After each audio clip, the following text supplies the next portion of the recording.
Hi guys, Ekweremadu alleged organ harvesting. Drama continues as Viçtïm admits lied to police to make himself look vulnerable.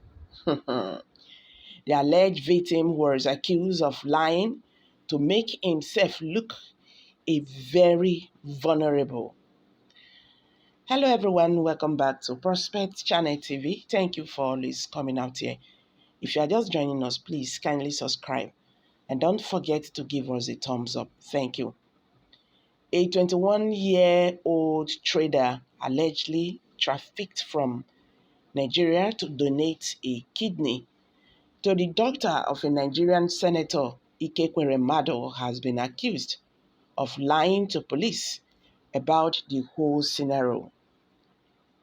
The alleged victim was accused of lying to make himself seem like a very honorable person. Prosecutors claimed the young man was brought to the UK allegedly by Ekweremadu with a promise that he would be provided with a job and the offer of 1.2 million or 3.5 million, the equivalent of 2,400 euros or 700 euro. It was alleged that the victim later got to know that the plan was for him to donate his kidney to Ekweremadu's 25-year-old daughter, who suffers from a kidney condition and requires dialysis until she receives a transplant. After Sonia's doctor rejected him as a donor, the man wandered the streets for 3 days before walking into the Staines police station and claiming he was a victim of human trafficking. The Nigerian politician, along with the wife Beatrice, 56, Sonia, and middleman Dr. Obinna, 51, all deny conspiracy to arrange the travel of another person with a view to exploitation. Giving evidence at the Old Bailey via video link, the alleged victim, who has been in the UK since 2022, admitted he had tried to make himself seem vulnerable to people, Daily Mail reports. He denies knowing he was being offered money to give Sonia his kidney and claims he did not know about the kidney transplant until he met with a doctor in the UK. It was claimed the man had been coached before the meeting to say he was Sonia's cousin when they were not related. The court had previously been told that the transplant was rejected after doctors decided he was not a suitable candidate. Sally Howard's Casey, cross-examined on the behalf of Obeta, reminded the court of what the donor had told police at Staines police station. He told police he was born in 2006, making him 15 years old. He does not know his true date of birth, but estimates he was born in 2000, making him 20 at the time.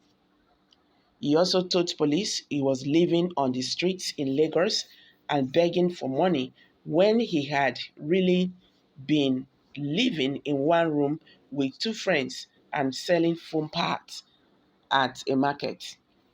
He also claimed his parents had died when he was very young, which he admitted in court that he was a lie. His father was a carpenter, and I lived with his mother, 4 younger brothers, and 4 younger sisters in his village. He moved to Lagos at 15 years old. Ms. Howard said it it wouldn't be right to say you were begging for money in Lagos because you were a market hustler selling phone accessories, wasn't you? And you were good at it, you told us. You were not begging for money, were you? No, I was not begging for money, the donor replied. Why did you tell the officer you were? Mrs. Always asked. What I mean is someone who gives you money. Some customer want to buy at the market. Someone will give you money, the donor said. Will you describe any 3 to 4,000 naira a day as begging? Mrs. Always asked. No, the donor replied. You were not living on the streets of Lagos, were you? Mrs. Always asked. Street is where the market was, he replied. You were living in a room you shared with friends. You were not living on the street, were you? Miss Always asked. The place that we were living, we call it street. It's street, the donor replied. So by telling the officer you were living on the street, you did not mean to suggest you had nowhere to live? Miss Orwell asked. No, the man answered. So what you meant was you were living on the house on the street? Miss Orwell asked. Yes, he replied.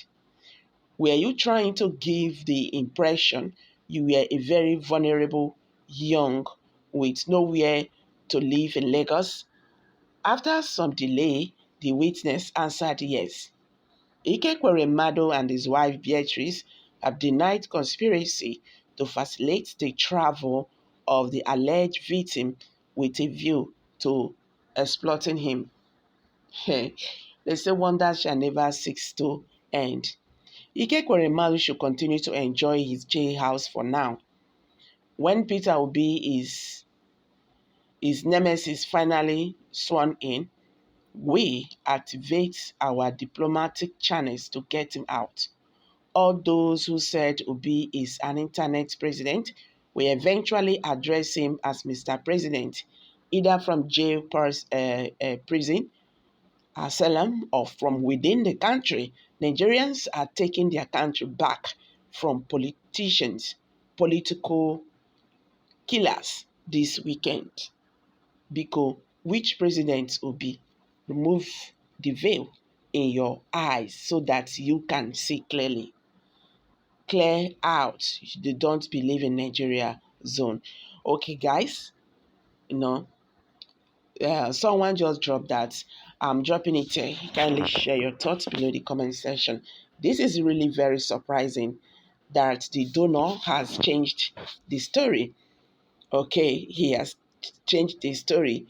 He said he lied that he lied to police to make himself look vulnerable. But this is a very good lesson to Ekweremadu and many others out there. I'm dropping it. Kindly share your